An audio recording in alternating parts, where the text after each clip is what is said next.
Next question है हमारे सामने क्लास 10th एक्सरसाइज 1D का 11th क्वेश्चन है, जिसमें कह रहा है कि कुछ वास्तविक संख्याओं के दशमलव प्रसार नीचे दर्शाए गए हैं। ये दर्शाए गए हैं।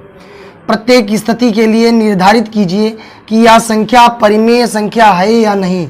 यदि यह परिमेय संख्या है और P/Q के रूप में की है तो Q के P/Q के रूप में की जा सकती है, तो Q के अभाज्य गुणनखंडों के बारे में आप क्या कह सकते हैं। तो सबसे पहले हम इस पहले क्वेश्चन को सॉल्व करते हैं। पहले क्वेश्चन को सॉल्व करने के लिए 43 1 2 3 4 5 6 7 8 9 हमने क्या किया, यहाँ से पॉइंट हटाया। पॉइंट कितने नंबर के बाद में? 9 नंबर के बाद में। कितने नंबर के बाद में है पॉइंट? 9 नंबर के बाद में नीचे ऊपर पॉइंट है। तो अगर हम पॉइंट हटा देंगे तो क्या हमें करना पड़ेगा? 1 लिख करके 9 जीरो बढ़ाने पड़ेंगे। ये 9 जीरो बढ़ा दिए। इसको हम ऐसे भी लिख सकते हैं,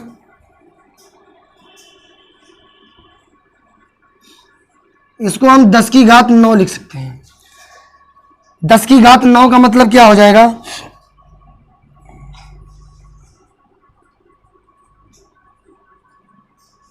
दस की घात 9 है, इसके हम फैक्टर अगर कर देंगे 10 के तो 2 पंचे 10 हो जाएगा।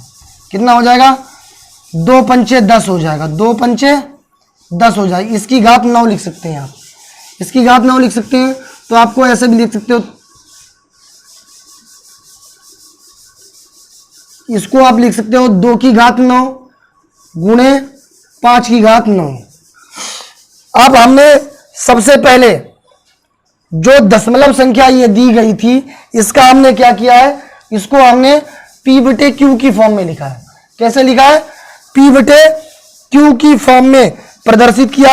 उसके बाद में Q के अभाज्य गुणनखंड किए, नीचे ये अभाज्य गुणनखंड किए 10 की घात 9। P के अभाज्य गुणन किए हमने। Q के अभाज्य गुणनखंड कैसे? 2 की घात n और 5 की घात m के रूप में प्राप्त किए।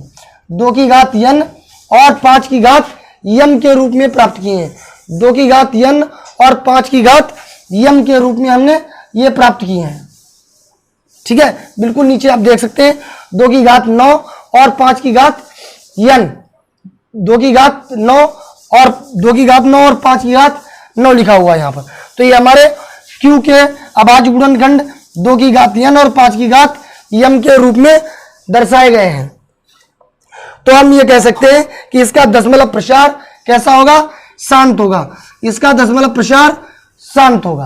क्लियर है? अब हमारे पास ये दूसरा क्वेश्चन है।